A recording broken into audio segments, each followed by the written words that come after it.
So can moderate Democrats survive, or is this the end of neoliberalism? My thoughts on this. Check it out. Leave your comments, ding the bell, share it with your friends, and subscribe to the channel in Napa Vine, Washington. Hey, Rick. Thanks for watching Free Speech TV. Hey, how you doing, Tom? I'm great. What's up?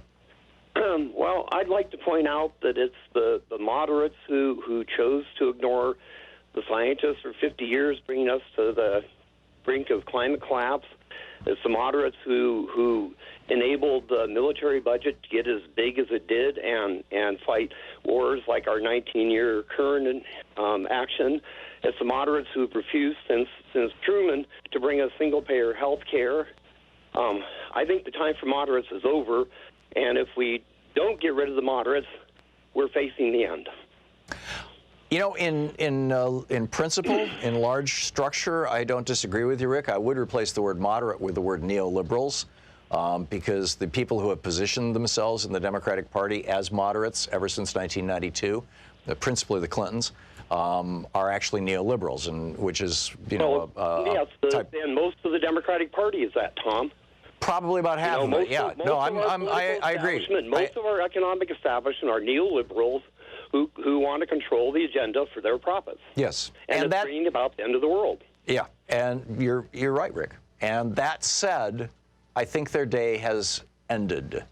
Even if we end up with a guy who has always been a neoliberal and a so-called moderate, you know, Joe Biden, as president, I think the pressure is so great, from the climate pressure to the health pressure, particularly now that we've got a pandemic going on, to the economic pressure because we're on the edge of a major crash. I mean, all these pressures are building to the point where I don't think that neoliberalism is going to survive another 2 or 3 years.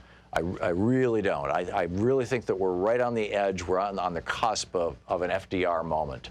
And, you know, it's always a crisis that brings these things about. The Great Depression opened the space for FDR to go from being a moderate and somewhat corrupt New York machine politician to becoming the president who we love. The crisis of the assassination of John Kennedy and then Martin Luther King opened a gap for Lyndon Johnson, a very corrupt, power broker, moderate, Southern supporter of segregation, frankly, to become the guy who brought us the Voting Rights Act, the Civil Rights Act, Medicare and Medicaid. And I think that this coronavirus and this, this crash, and it's playing out, by the way, almost exactly the way I described it in my book, The Crash of 2016. We just, the publisher never should have put 2016 in the title. It should have just been The Great Crash, because the book is out of print now. But this is playing out exactly the way I described it was going to play out. And I think that this is my happy talk. I get it. I'm optimistic about this.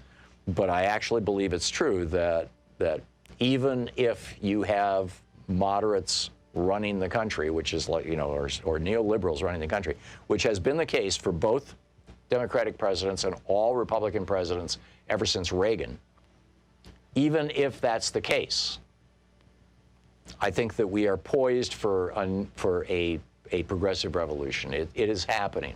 And they're trying to hold it back, and the media is trying to hold it back, and everybody's trying to hold it back, and maybe they can hold back Bernie. But Bernie has ceded the field, and this is going to happen.